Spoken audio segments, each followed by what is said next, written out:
Welcome to the Legal Leaders Podcast, brought to you by InView, LawView's community for in-house legal professionals.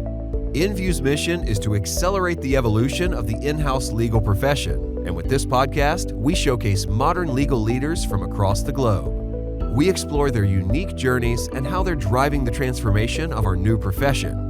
Join David Lancelot, LawView's Chief Legal Officer and Executive Vice President of Advocacy, as he explores the cutting edge of in-house legal leadership. This is the Legal Leaders Podcast. Hello, everyone, and welcome to the Legal Leaders Podcast. My name is David Lancelot. I'm your host today. I'm the CLO and EVP Advocacy at LawView. I have with me today Katja Fenton, who is the General Counsel of Fugro. Welcome, Katja. Thank you for joining us. Thanks, David. It's great to be here. I'm really looking forward to the session today.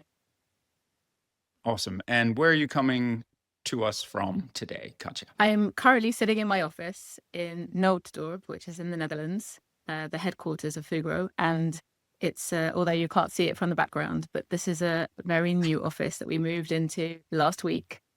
So we are, I'm very happy to be here. Awesome. And so for those of us who don't know the geography of the Netherlands that well, which major city is that near? It's just outside The Hague. Okay. Got it. Yeah, it's about an hour from Amsterdam. Gotcha. Yeah. And The Hague has been in the news quite a lot lately, so I think people will certainly know where that is. That's where the International Criminal Court Absolutely right. sits. Yes, not far away. Yep. Not far away. Awesome.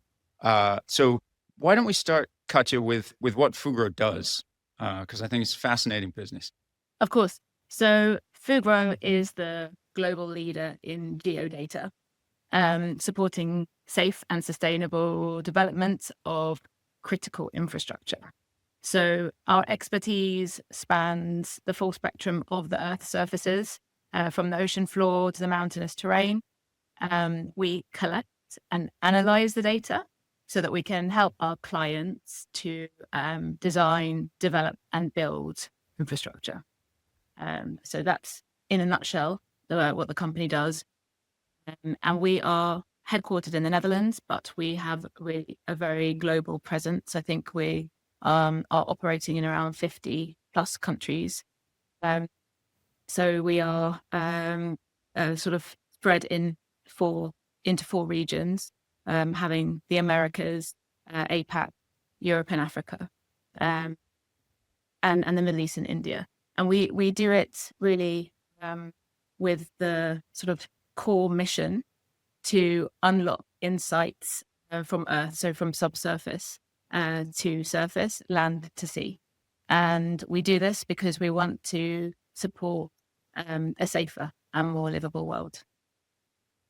Well, yeah. And I think, unpacking that a bit, you have pretty much end to end on that geospatial, right? So you've got how many ships? I think it's 35 currently.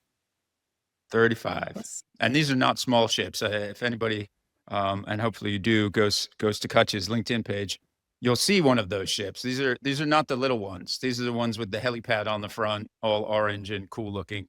35 of those big boys. And then I think you have some under construction as well. Yeah, that's absolutely right. So we're also currently building ships that they're so different to the vessels that we have at the moment. So we're really focusing at the moment on the unmanned vessels. Right. And Right. So that is also a part of the sort of innovative way that we're trying to help our clients, because obviously that means that we can have remote operating centers where we can crew more than one vessel at a time. So Sure. it's a direct cost saving and efficiency gain for customers.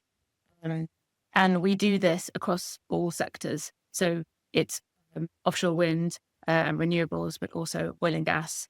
It also helps with infrastructure and transportation, and also coastal resilience is another area that we're very active in as well. Right on. Yeah.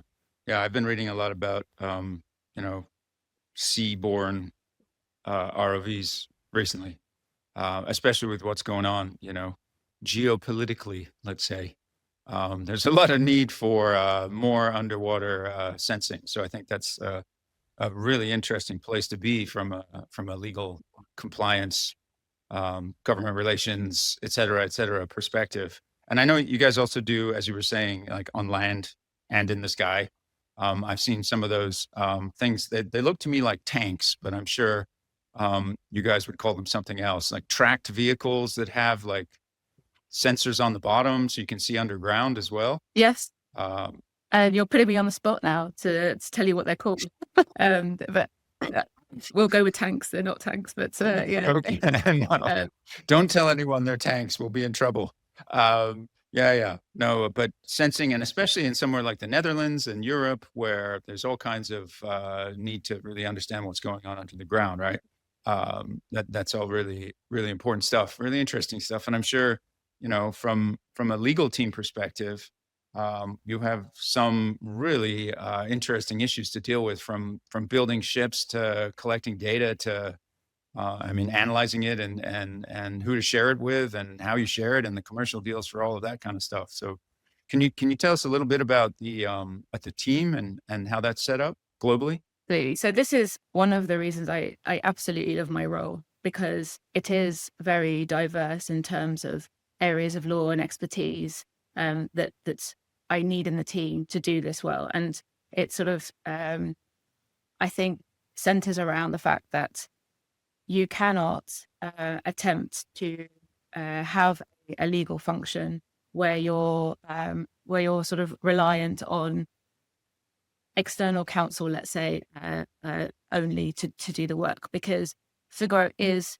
I would say, a rather complex and diverse company, where we really need to have in-house expertise that covers things like maritime, also on the geopolitical side and sanctions.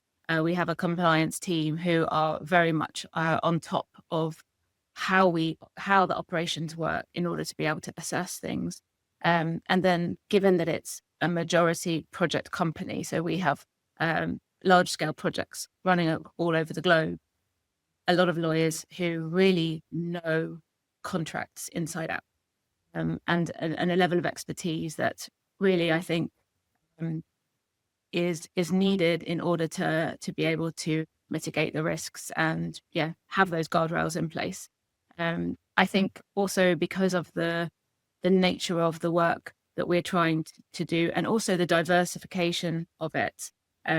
So we are very much attuned to the geopolitical sensitivities, and that requires a different approach sometimes as well. So hand in hand with our public affairs team, we're often trying to determine where can we influence and have impact, whether that means looking at regulations and legislation before it's published, where there is a potential to give inputs or feedback on how that might impact the way businesses work, particularly in the remote operations part, because that's very new, right? So understanding how legislation is drafted, particularly in the area of vessels, you talked about them already, is really important, because sometimes you just can't apply that to vessels that are unmanned. So even the very basic requirements from a health and safety side, you need to have a certain number of facilities available for the crew. Yeah, how do you deal with that when you don't have a crew? So all of these types of let's say more novel components requires a different skill set, and I think that's also really important to have in the team as well. Absolutely. Yeah. Well, it sounds like as I've said to you before, it sounds like a fascinating business.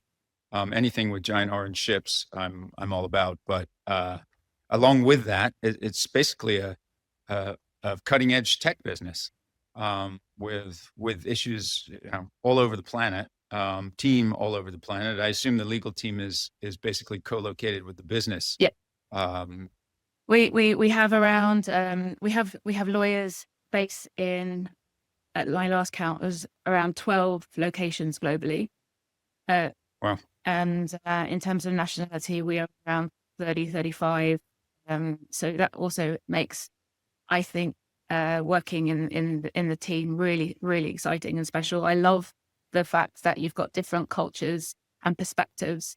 I actually feel that is really a requirement to be able to do the work we do, because I think, yes, you can have a vision and a global view on things, but translating that locally, that also requires a different approach, and having people be comfortable to speak up and contribute and really tell you what they think is, I think, so vital to ensure that the legal and compliance team are working optimally and really being able to have impact. So I feel as though we often are trying to describe what we're doing as helping the business not just grow but accelerate in their strategic goals.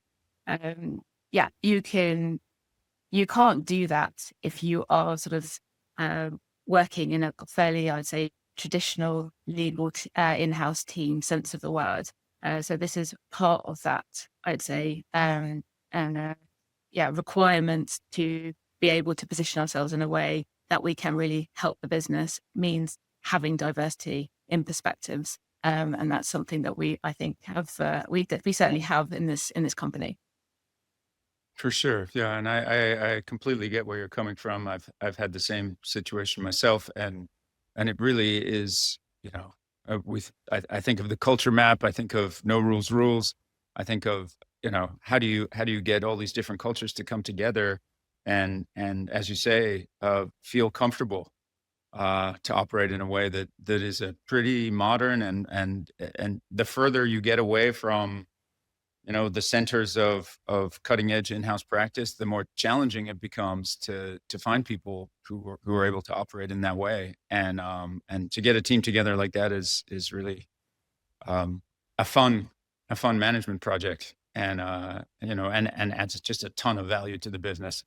And I'm sure Fugro already knows that they need that kind of team, because they have a much larger team that has to operate that way. But to have somebody in legal that gets that is clearly a competitive advantage. Speaking of this sort of leadership stuff, you and I were recently opening up on stage, opening the Crafty Fest Europe conference, speaking about the sort of evolving expectations for legal leadership, particularly in continental Europe. And I thought if we could switch gears for a second and have a look at the slide that we were talking to there. For those of you who are listening and not watching, I will of course read this. But I shared on stage what I was seeing in continental Europe and around the world in terms of the changing expectations for legal leaders, and some of these requirements for CLO and GC jobs. These were live at the time. This was about a month ago, and we're in November of 2025 now. So this is back in October of 25. Requirements for CLO positions for large companies. These were with large teams. Proven track record in reaching more broadly across the business, playing a leadership role beyond the general counsel function, building scalable systems and policies to maintain compliance with all relevant laws and regulations across our operating markets, implementing an AI-driven set of products and tools to evolve legal support, driving alignment between legal strategy and business priorities, as you just said, Katja, ensuring legal frameworks enable and protect business innovation, and maintaining a strong proactive collaboration across all the functions to ensure compliance and integration of legal strategy across all business functions. And if anybody needs to catch up on that, please check out the video feed. So Katja, you, as a relatively new GC, you started at Fugro back in April now. Was that sort of thing, those requirements there, aligned with what you were looking at when you were coming into the new job? Absolutely, they were. So just going back to the start where you mentioned the Crafty Fest opening, it was a really great opportunity to be able to stand and talk to the audience with you about this, because I think it is, as you describe, it is a tipping point. And I know that when we were talking about it on the stage, you compared the legal function a little bit to how finance was 10 years ago. So they were perhaps not always given a seat at the table at that time, whereas now it seems almost impossible to think that could have been the case. And with the role that I took on in April, it was part of the executive leadership team already from day one, and my predecessor was there too. So for several years already. So I think it was quite refreshing for me to see how forward-thinking Fugro's approach was at that time. And I would say that the job description for the role was not the traditional risk mitigation and compliance role that you might expect for general counsels. So it really emphasized the strategic business partnership component. So yes, you are the most senior legal person running the legal and compliance function, but you are also very much part of the executive leadership team, and therefore expected to be contributing to the strategy and the value and driving the priorities of the company.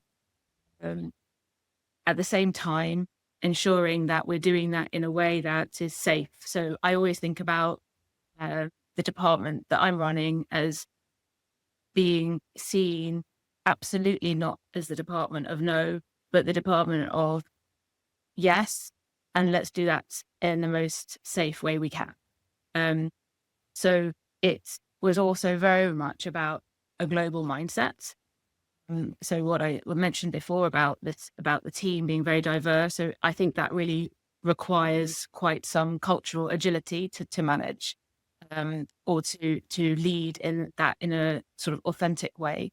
I think the other part that really stood out to me was the sort of leading through influence and inclusiveness. Being someone who challenges constructively is also really important. So I think that's also what I saw back in your presentation slide at the time. It really did resonate in terms of the sort of job description that I was looking at the beginning of this year. And I think the other thing that is probably, let's say, not your traditional general counsel role is when you join a company that is in transformation. So we are clearly running the business, but at the same time, we are trying to be that innovative company where we are using really the leadership responsibilities to help guide that transformation. And I think it's fair to say that we have probably got around 25 to 30% of employees who are new in the last 3 years. So that is also, quite a challenge if you want to bring on people who are sort of thinking in the same way, are kind of hungry and passionate about what they're doing, and then, wanting to sort of help the company in the best way possible. That also means showing from the outset the ways that you feel are the best ways to achieve that. So that's also something I think is not necessarily expected in the traditional general counsel role. But yeah, the business enablement part. So running the business, transforming it at the same time, while you're still protecting the company, because ultimately that's still really much it's expected. So it's a little bit like when you apply for a role, your expertise is almost a given, and then it's all the other parts that you bring to it that is really what I think is a selling point, and important in order to be able to do the role the best way possible. Yeah, I mean, very well said, Katja. And I think one of my old she's definitely not old. I don't want her to think I'm calling her old when she listens to this. One of my favorite mentors, she would say, table stakes, right? Like those skills, as we level up the expectations on the role of legal leader, become table stakes. In the same way, as you said, in the same way that I think our friends in finance and HR had a certain skill set that was necessary to do the sort of what I would call operational and management parts of the role back 10, 20 years ago, when some people would have called finance the back office bean counters. That they stepped up, and thanks to a number of different trends in their industries, sectors, they now have a much broader leadership footprint. And we are, I believe, as you're saying, at this tipping point where, including in continental Europe, and you're such a good example of that, along with a number of other peers of yours, we're at this tipping point where those expectations are now applying very wholeheartedly to the legal leadership role. And I think it's both challenging because it's, these are skill sets that certainly, and I mean, you tell me, we're not trained for in law school or a law firm. But they're really exciting and fun to implement, especially in a company like yours with the enormous, global impact that it has. I do think that it's not something you necessarily learn at law school. And I think then it is a little bit about luck, but also your appetite to be close to your clients. If you start out in private practice, where most people do, I think law firms are quite they're quite varied in their approach to, let's say, letting the most junior people, the trainees, loose and close to clients. So I think if you manage to get a sort of taste of what that is like in your earlier days, well, at Yep. least in my case, I would say that left a huge impression on me. And it was also fairly obvious to me early on that was the direction that I wanted to go in. And For sure. I think, I studied and did my initial sort of work with a law firm in the UK, in London. And I think that's when I look back at that, I think, well, I really was quite deliberate about where I applied to, because I knew fairly early on as well that I wanted to have an international component to the work that I was doing. And at the time, there was, I think, only one law firm in London who said that if you get a training contract with us, you can spend one of the 6-month rotations in our foreign offices. So when I saw that, I very much honed in on it, because I think it's really interesting to be able to experience working somewhere other than where you maybe have grown up or you're used to studying or working in. Yeah, absolutely. Yeah. So I'm always interested in, so you're London born and bred. Is that right? I am, yes. Right. So there wasn't some people, myself included, live all over the place when they're a kid, no fault of theirs, and end up having this all international background. And some people just have a drive to get out there. I think you're in the second camp. You're the I had a relatively single location until. Absolutely, that's second camp. So I think my parents still live in the house that I grew up in. They have not moved at all. Lovely. It is very nice. My mother is Dutch, so that is also why my name doesn't really sound as British as others. Sure. I never lived in the Netherlands until I moved for my previous role. Right. And I think, although I did really benefit from growing up with two different cultures, even though I'd say in modern standards, they're two countries that are very close together, and in 45 minutes, you're from London to Amsterdam. So it's not a huge gap, but I think it does leave, it does make an impression, also just in terms of hearing two languages, in terms of noticing those differences in comparison with, let's say, other families who perhaps have two parents with the same nationality. Absolutely. And I also remember that when I wanted to study at university, before I was fairly sure I wanted to do law, but I also felt like I loved languages, and I wanted to study French as well. And so I think that was probably my first experience of having an ally or someone really looking out for me, because I knew that I wanted to make that year abroad count, and there was this idea in my head that it might be a good idea to go and do some work experience in the European Parliament, which is in Strasbourg. And so my French teacher at the time did some great research for me, because we didn't have the internet. Everything wasn't online. It was still the really old-fashioned university application guide, which was this huge sort of telephone book-sized thing that you had to sort of leaf through to find information. But she's called out all her contacts and phoned around, and in the end found the universities in the UK that offered this, and that's how it went. So I was very lucky to spend a year abroad as part of my studies, and do an internship in the Parliament, where the MEPs, the members of the European Parliament, come 1 week in every 4. So they're usually based in Brussels, but 1 week in every 4 they're in Strasbourg. And then those who were lucky enough to get an internship there would essentially miss the entire week of lectures, which the university didn't like at all. But the experience that you gained was absolutely fantastic, because you start to really see how your career could look if that's the direction you wanted to go in.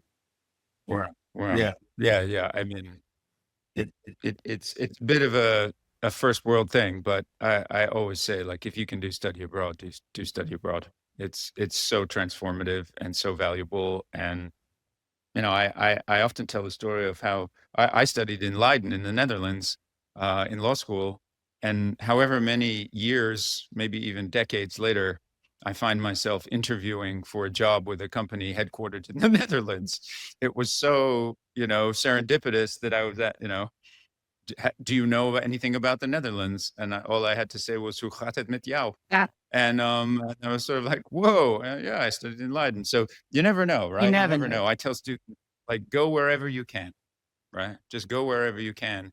And something will happen, something beneficial will happen, even if it's just for inexpensive travel. It helps, right? When you're in that seat, and say you're the whatever general counsel, deputy, associate, whatever level you're at, and you're working with people or managing people in different cultures. It's just incredibly powerful to be able to say, oh yeah, I've been to Bangkok. Yeah. Super interesting. Yeah. Really love the food. Oh, you've also been to, super valuable experience. So you started out at Clifford Chance. I did. Yeah. Well-known international firm now. Used to be, I think back in the day, like very well-known British firm. Now it's a very well-known international firm. And you had this is at Clifford Chance, right? Where you had your secondment at the ODA. Yes. Why don't you tell us about that for a second? Yeah, so this was after I had qualified as a lawyer, and I was fairly junior at that point. And I was just, I think, slightly annoying perhaps, because at every opportunity that would come up where we would talk about development, or we would just, scan the horizon a little bit for where I was hoping to be in 2 years or 5 years, I would every time say I would really like to do a client's comment. And then, maybe the first one that came up didn't work out. So you sort of have to little bit bide your time. But then when the Olympics were being prepared, and all of the buildings were being constructed, in London, so this is prior to the 2012 Olympics, the Olympic Delivery Authority had their offices across the street from Clifford Chance in Canary Wharf. And we were supporting them on a number of different, in a number of different construction areas, but then they asked for a secondee. So I jumped at that because it sounded like an excellent opportunity to really be much closer to a client, and hopefully do the firm proud as well. And so, if it all went belly up, then I would just have to come back across the street. So it wasn't I really did feel like it was quite a huge responsibility at the time, going in to I think there were 2 whole floors dedicated to people who were all there for a specified period of time, because obviously once everything is built and ready to go, then that's the end of the contract. And this is a huge bunch of very passionate, inspired people who all have one goal, which is to make the 2012 Olympics the best Olympics that had ever happened, but also from a legacy perspective, right? So what is being left behind afterwards, in a fairly underdeveloped part of the East End of London, where really, if you compare now what there is there to what there was before the games, is night and day, right? So this was an opportunity that I felt really strongly about, really passionate about as a Londoner. What can I contribute? And at the same time, being there representing the firm. So I really absolutely loved it. Every day I was finding myself in meetings where there may not have been a legal issue to discuss, but there was very much the feeling that legal should be in here listening to this conversation, because from a strategic perspective, we had just as much to say about it as perhaps procurement or finance. And so I do remember, for example, discussing the positioning of the wind turbine and how would we avoid the shadow flicker of that turbine impacting the badminton court. So, really practical things that I just thought, I really like this. I don't want to just be at the end of the, on an email or at the end of a phone being told, this is what we want to achieve, go draft the documents, delivering that back and then not hearing about what happened with it, or did it do everything that the client wanted it to do? Did we achieve the goals? So I loved the fact that I was really sitting there from the very early start to the end, and then it's tangible because you can see what's built and what's left. So I felt like that was probably fairly influential in deciding where I was going to end up. Well, and I think it speaks to persistence, perseverance, focus, passion, what lights you up. Clearly that was a formative experience for you. And I mean, what a great Olympics it was, not just because Britain dominated in track cycling, but because, the legacy was amazing. And some of the facilities are iconic still today. Right. And I assume you were able to attend some events and be like, I was involved in this and that. So this is a little bit disappointing, but by 2012, I was actually no longer living in London. So I was still with Clifford Chance, but I had moved to Dubai. So I had to do with watching a lot of it on the screen. And tell everyone in the bar, hey. Yes, something like that. So it was. Don't go watch the Olympics with Katja, because all she'll want to do is tell you about the construction of the venue and not watch the David, event. I tried not to be that person, but really it was very hard. I would not have been able to stop myself. That's fantastic. That's a really fascinating story. And it shows you the opportunity you can get at a firm like that. And that when you're looking at, and I've heard other people say this, when you're looking at firms, you're interviewing them as much as they're interviewing you. And if you can find a place that meets your needs in that way, that's just tremendous. So then they sent you London, Dubai, Abu Dhabi. Was that all like projects and construction type stuff? It was similar. Yes. When I came back from the ODA, then I wasn't back for very long when the Dubai opportunity came up. And this was really originally a sort of firefighting role because there was just so much going on. And Yep. an extra pair of hands was really what they were looking for. And so initially I was going there for a project for 6 months. And then very energy efficient office, which means that I switched the lights on. So it was originally for a 6-month project, but that 6 months extended. And so I ended up spending about 3 years, both in Dubai and Abu Dhabi for Clifford Chance before moving in-house, because it was really a sort of decision moment of Dubai is an amazing place to be a construction lawyer. They were, and still are, building at a rate that I don't think any other city has experienced. And also the diversity of the assets. So we were involved in things like carbon capture projects that had never been done before. That we were looking at huge infrastructure assets, both in the UAE, but also in other GCC countries. So I got a breadth of experience that I think, had I stayed in London, I probably wouldn't have. And that for me was really appealing. And I think the sort of, they always say Dubai is a bit of a melting pot in terms of cultures. It's true that there's sort of some crazy number, like 80% of the population are expats or not local. So you really find yourself, let's say, if the culture map had been written at that point, I think it would have become my Bible, because I absolutely love the book, and I've read it a couple of times. But I think at that time I was really I was winging it, and really experiencing really very tangible examples of where miscommunication, because of cultural differences, can have a huge impact. So I learned a lot during that time. And I think then it was also the right moment to decide, well, I would like to stay in the region, but this is really also now my time to make the shift to an in-house role. And I stayed in the same industry in terms of the sort of construction area, working in Dubai for a sort of I would say it's a global but much smaller company, and working for a GC there who I think also taught me a lot, and was become one of the sort of allies that I think is really important to notice when that happens, because they also really helped open doors.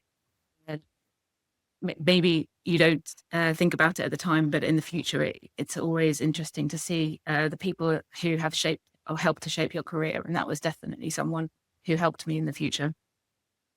100%. Yeah. And I often say to people, you never know who you reach out to and build rapport with and sort of mentorship, who's going to put the effort in, right? Sometimes it's not the people you know that well. Sometimes it's someone completely outside your network who's just like, I just like helping people. And so you should never discount connections and the opportunity to build your network and learn, just to learn, be humble, curious, and learn. So how I'm fascinated, of course, how you then jumped from future pipe industries in Dubai to blue scope buildings in Thailand. They're not really very close to each other. No, I mean, they're closer than they are to here in California, but yeah, how did that happen? So that happened because during the time that I was in Dubai, I met my now husband, and he is a pilot, and he was flying for a company based out of Bangkok. And so at the time when we were discussing whether or not I was going to leave the role that I very much loved in Dubai to Thailand, I have to be very honest with you. I did not expect to find a role. It's not a typically sort of international, legal, friendly city. And when I spoke Sure. to headhunters at the time, they dismissed me fairly quickly. They said, yes, Singapore, yes, Hong Kong, Shanghai, but not really sure we're going to find anything in Bangkok. And lo and behold, 2 weeks later, I got a call back from one of those headhunters who said, well, I've been doing this job for a number of years and I've never had a role coming up in Bangkok for a lawyer, let alone one in a construction related industry. Can you be in Bangkok on Monday for an interview? And I was actually in Barcelona at the time working on a acquisition. So I had to do a little bit of begging to see if I could manage the logistics of getting across the world in 3-day time, but I did it. And very quickly afterwards, it was clear that that was going to be a good fit. So this is an Australian company, listed company, and they had their Asian headquarters based out of Bangkok. So I was responsible for the legal function for 5 countries in Southeast Asia, which again opened a whole new area of learning for me. And this was also the first time that I was responsible for the compliance component as well as legal. So moving away from, I would say, a bit more traditional legal contracting role to managing a team and having broader responsibility. And that was, I think, again, fairly important because I think it's something that you can either enjoy and flourish in, or you can very quickly feel out of your depth. And I think this is probably where I notice learning for me is when I get that out of my depth feeling. I've learned to quite enjoy it, I think, and realize that there's just opportunity to learn a lot, and that is definitely what I did. Also working on projects that were not construction related. And it was also quite corporate related role. And the GC was based in the US and the chief legal officer was in Australia. So this was pretty challenging from a time perspective as well. If I wanted them both on the call at the same time, I think it was about 3 a.m. my time or something. So Yeah. that was fun too. And I think, being able to experience what it's like working for a listed company, but not in the headquarters, also very, very valuable experience because you see what works and what doesn't when you're trying to roll out global programs and you don't necessarily take into account the local differences or specialties, then it can quite often fall flat on its face. And I think that's something that also I saw it happen, but I also saw how you can with some not necessarily huge efforts make something more successful, and having a team who is really motivated and able to give input and speak up, and that's not always a given in some countries that I was working in at the time. So making sure that there was really a good communication. I have to say I made mistakes for sure, but I did learn an awful lot from it. Yeah. And certainly a challenging environment from if you're coming from a Western perspective to manage a global team, and to have that, Southeast Asian, I guess, Asian perspective, is, of course, if you've read No Rules for Netflix, they absolutely fell straight into that, like falling off a building into a brick wall kind of situation with their cultural, attempt to take the Netflix culture there. So I can see that being really challenging and a great learning experience, and also amazing food. Amazing. Amazing food. I miss There's it nothing to better this than day. being on the street in Bangkok, right? Like people ask me what kind of food I like. I'm always like, I would rather be sitting on a plastic chair outside in Bangkok, getting a beer from a 7-Eleven than pretty much anywhere else in the world. So yeah, I'm sure that was super fantastic. And then I'm sure there's some kind of family dynamic here, but moving from Thailand to Eindhoven, well, the weather change must have been epic to go from Bangkok to Eindhoven. So how did that happen? Yeah, so I think after a few years working out in Southeast Asia, but my husband and I, we really thought about where we wanted to be. He's actually originally from Mexico. His family are based in Dubai. My family's in London. So we were thinking, well, Europe is sort of the in-between place. And then we really just focused on the kinds of industry that would be present in countries where we both were happy working. Neither of us had lived in the Netherlands before. So when it came on our radar and we went to visit, we just felt like this was somewhere, aside from the weather and possibly the food, we could both be very happy living there. And I was very fortunate because the role that I applied for was with, at the time, a very or little known, obscure Dutch company called ASML, that has since then stratospherically grown and been thrown into the public eye because of what they do. But at the time when I moved, the hiring manager, I think, took a huge chance on me. My CV was not particularly traditional in any way. And so when I did fly across the interview, I do remember standing in the office, looking out. It wasn't even Eindhoven. It's like a village just outside Eindhoven. And when you looked out, at that time, it was really just a lot of farmland. So very, very different to Bangkok views of skyscrapers. But yeah, it was absolutely the right decision to move back to Europe and start to work for them, because the original role that I took there was leading the contracts team.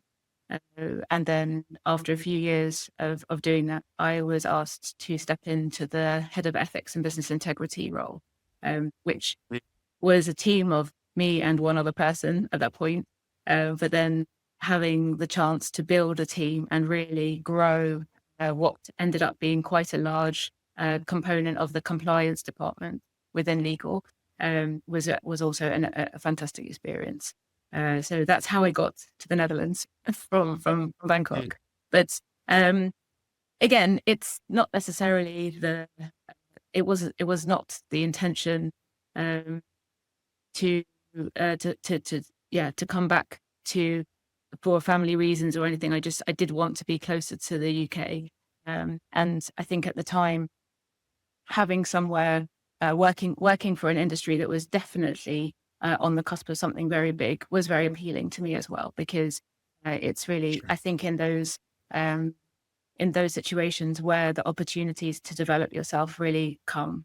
And ASR did not disappoint at all. I bet. Yes. Well, and you make me think, like, doing huge construction projects and the complexity involved in doing that sort of stuff, engineering led construction projects, for anybody who's ever worked in that field, has some similarities to contracting for very complex machines that make very advanced technology, right? So I'm sure there was some transferable Absolutely skill. Yeah. And I think the synergy was bigger than that, actually, because it is ultimately, ASML is an engineering company. And I think that being a lawyer, we can be often compared to engineers in that we think in a certain way. And so communication is sometimes for lawyers a challenge, because we tend to sit in our legal heads or, jargon that perhaps doesn't necessarily give you the friendliest business facing role. And I think engineers sometimes have a similar reputation in that they're really focusing on certain way of thinking that can either be brilliant when it comes together, but often not. And so you really you sort of have to be very aware of that, I think, in the terms of positioning yourself within a legal department. If you really truly want to be seen as a business partner, you need to leave all of that jargon behind you. And it was really where I learned about true business partnerships during my time there. And I think ASML was fairly advanced in introducing that concept within the legal team. So really having lawyers sitting at the table in certain parts of the business, and supporting the leadership team in those areas with that intention to really be there from the start to be able to advise in a way that just helps to accelerate. Right. Yes. And so was this Sandrine was there when you got there? No. She was building the team. No, so No. I arrived there in 2016, and Sandrine arrived in 2021, which was Okay. also for me a really great opportunity to observe how somebody comes in and really transforms a team, which is what she did. Right. So she brought together a number of different areas that, there were areas in the company with lawyers who were sort of working on legal topics, but not necessarily part of the legal function. So she really Sure. brought everybody together. And so also with the goal of building a future-proof legal team. So that meant ensuring that we had not just a legal part, but also compliance function. And this was, I think, completely different mindset to how it had been approached, how the team had been approached before, which was still a little bit more in the traditional sense of go to legal when you need something done, ask them to do it, and then that's the end of the job. You don't. Yeah. You're not expecting necessarily a strategic perspective on things. You're not expecting a proactive team, and yet we were busy. We were very busy. So it wasn't that we were sort of waiting for the work to arrive. It was really a change in how you approach it and being able to prioritize what's coming your way. And I think that the description you have talked about before in terms of funneling and where are you going to apply your very valuable legal resource is something that I also learned when Sandrine came in. So she was very keen on ensuring that we were prioritizing, looking at our agendas every week and making sure we were spending our time doing the right things. And I think that was also, I learned an enormous amount from that time, which I have certainly taken with me into this new role. Fantastic. Yeah. Well, so that to me is just a master class in how you get to where you are. If there are people who are interested out there who are interested in a really interesting international legal leadership role, I think you could pick any of those experiences and say, I'll try and do that, right? I'll try and follow that path. So I think that's super valuable for the audience, Katja. I really appreciate you taking us through that. And yeah, thank you for joining us here today. I know you're going to go further, and I look forward to hearing more about your journey as that happens.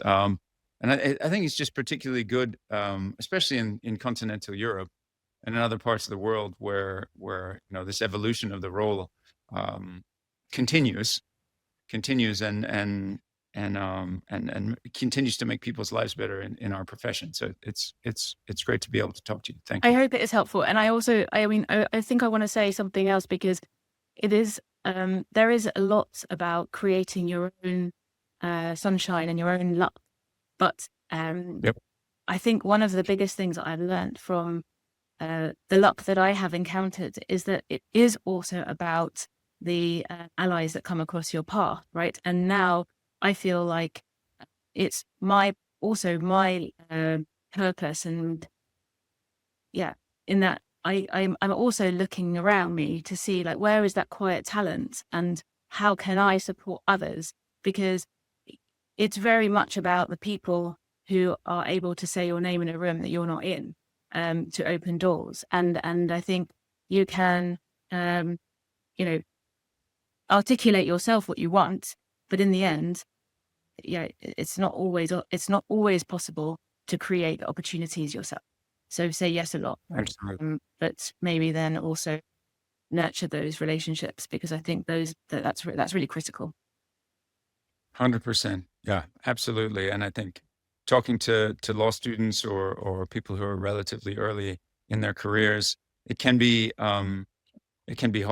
It can be easy to focus on doing really, really well, and working really hard.